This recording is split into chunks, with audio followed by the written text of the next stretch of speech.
Komið sæl, velkomin í skákdagsins. Mikil pressa á gamla að hafa skákdagsins. En heyrðu, ég ætla að leita hérna út fyrir landsteinina í þessari sjöttumferð og skoða skákja Jónas Bull Bjerre, yngsta stórmeistara Dana, einn efnilegasti skákmaður Norðurlanda. Hann er 17 ára gamall. Mér fannst svona skákir Íslendingana á sýningaborðum, kannski ekkert sérstaklega skemmtilegar. Hannes vann svona tiltölulega auðveldan tæknilegan sigur á aðstæðingi sem svona ætti að öllu jöfnu að vinna. Þannig að ég fór hérna í skák sem ég fannst skemmtileg. Jónas Bull Bjerre, Dani, tefla upp fyrir sig. Tamas Banús ég hefði teflt fyrir ungverska landsliðið með 2630 stig. Þau verða eitthvað færri eftir þessa ferð, sérstaklega ef hann fær fleiri skákmenni frá Norðurlöndum. Hann tapaði eins og frættur orðin fyrir Hilmi Frey í fyrstum ferð, skák sem við fórum yfir hérna á þessari YouTube-rás, og ef þið eru að horfa á skák.is getið fundið að neðar í fréttunum var í fyrstu umferð. Frábær skák hjá Hilmi. En skoðum þessa. Jónas Bull Bjerre með hvítt, leikur hérna 1-4, 1-5.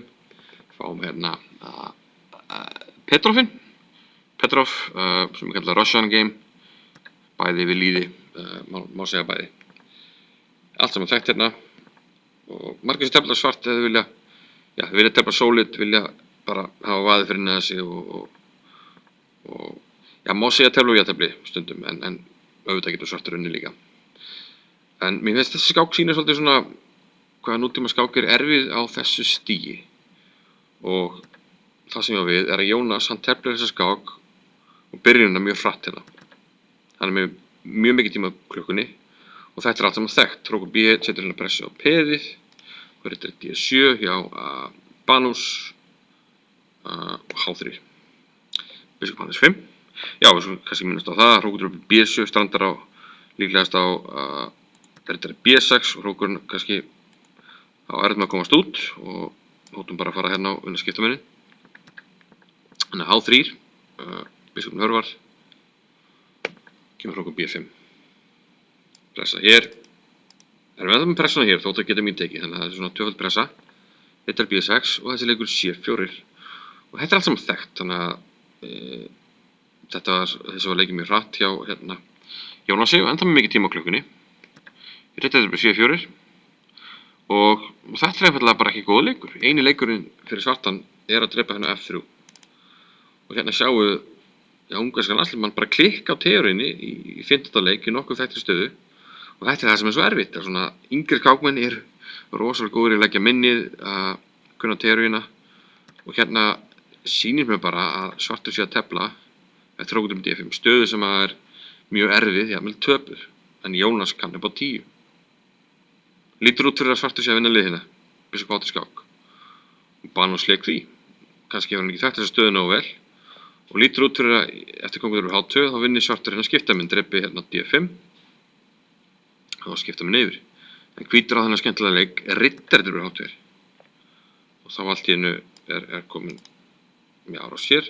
Vissilega dronningin onni, en ef þú drepur, þá drepur við hér og fáum 2 menn fyrir hrókin. Banús drap á D5, þá kom biskupur C4. Og nú sjáum við okkur þessi hérna spenna milli dronningar og biskupar var svona mikilvæg. Að því að við drepur á C4 sem að Banús lék, þá drepur á H5. Vissilega fær svartur peð, en 2 menn fyrir hrók, 1 peð, og hvítu mennir að fara að vera svakalega virkir.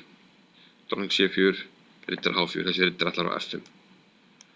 Og ef þú ætlar að koma við fyrir það, þá verður að gera svo vel að gefa eftir hérna þessa skálinu, sem lítur ekki vel út. F6. Já, herðu, riddar H4, nýjung.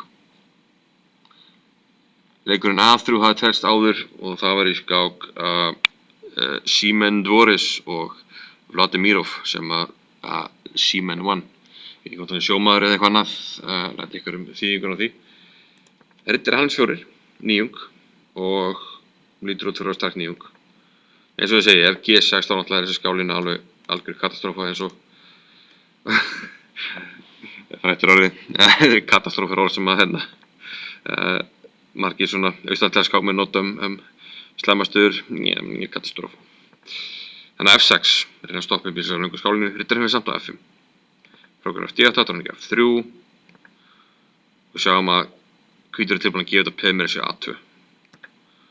og hérna leik Jónas biskup A3. Og tefla þetta svona mjög vel að hérna átt hann alveg ótrúlega leik, biskup H6, algjör tölvuleikur. Og ég ætla ekki að þykja skiljanleik. Ef drepið þá getur ritið H6. Fyrsta lagi kóngur H8 og kemur drottning F6 skák. Hrókur D og þetta bara búið, tölvan sé bara +5. Hrókur D8 koma, það engin vörn. Hrókur D7 ef þarf, getur ekki valdað. Bæði hrókur D7 og hrókur D8. Kóngur G7 öllu eðlilegri, en þá kemur hér. Og svartur jú peði yfir, en þessi kóngur bara svo slæmur að þetta líka kóluna á hvítan. Komir þetta óvart hvað sunni þetta Drottning E7, eitthvað svona. Þetta svona mennsk tilraun að reyna að koma hróknum hérna að verjast. Ég vildi bara skoða af hverju þetta verður svona glata. En þá bara hrókur E4, við fótum koma hér. Munurinn sá að hvíti kóngur er alltaf öruggur. En ok, þetta svona tölvulína, kannski erfitt að sjá þetta. Jónas leik hann að biskup A3. Kóngur H8. Hannes 4. Þetta beint úr smiðju Bent Larsen að æða fram með þessi kantpeð.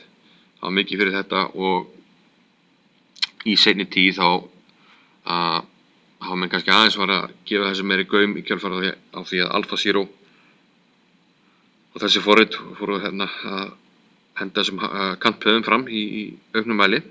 Hrókur að D8, biskup E7, drottning D2 setur hrókin, kóngur A2. Og hvítur býr mjög vel að því að hérna, kóngurinn mjög öruggur hérna. Það tekur svo langa tíma að búa til hættur. Á meðan eru hvítumennir á leiðinni að vera mjög hættulegir og þetta peð að fara aðeins að bæta í hérna, setja olíueldinn. Hrókur G8, þessi hrókur á Ronny, H5. Getum ekki leitt H6 af því þá þetta peð onni hérna. Þess að leik H6, en þá veikjum við auðvitað hennar ritt hér, sem riddar ekkert nýtt sér. Og hann fyrir H4, alltaf strax að nýta sér þetta. Hrókur D. Ok, skák, þetta ekki eins og mátt, en Jónas valdar samt leikur G3. Þess að valdar H1 með drottningunni. Drottning G5. Þetta alveg mjög erfitt, en lokahnikkurinn mjög skemmtilegur. Svartur í raun peði yfir. Hann með hrókur 2 fyrir 2 menn, sem einu stigi meira, en hvíti mennir eru bara svo góðir. Kóngurinn stendur svo miklu betur og svo á hann náttúrulega glæsilega taktíkina leikur hrókur E5 onni 2 menn, onni peð, onni drottningu. Peði getur náttúrulega ekki drepið þá drottningin onni fellur og drottningin getur ekki drepið sjálf út af riddari G6. Þannig að drottningin þarf að fara eitthvað, þá fara aftur á C1 og drap Jónas hér, biskup F6. Ef drepið endar með máti, drottning F6, hrókur skákar og svo framvegis.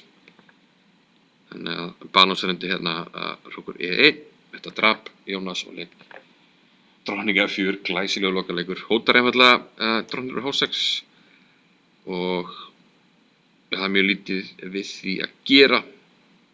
Ég held að svartur verið máti í öllum afbrigðum. Til dæmis ef hann drepur, máti strax. Ef hann gerir ekkert, drottning eitthvað, segjum eitthvað bara, drottning H6 mát. Og loks ef kóngur H7 til að valda hérna, þá kemur skákinn og riddarinn inn og þetta enda með máti. Þannig að Banús gafst upp hérna drottning F4. Mjög flott skák hjá Jónasi fannst mér og höfðu gaman að því. Og vonandi fáum við skemmtilega skák frá Íslendingi á morgun til að skoða. Sjáumst þá. Takk fyrir.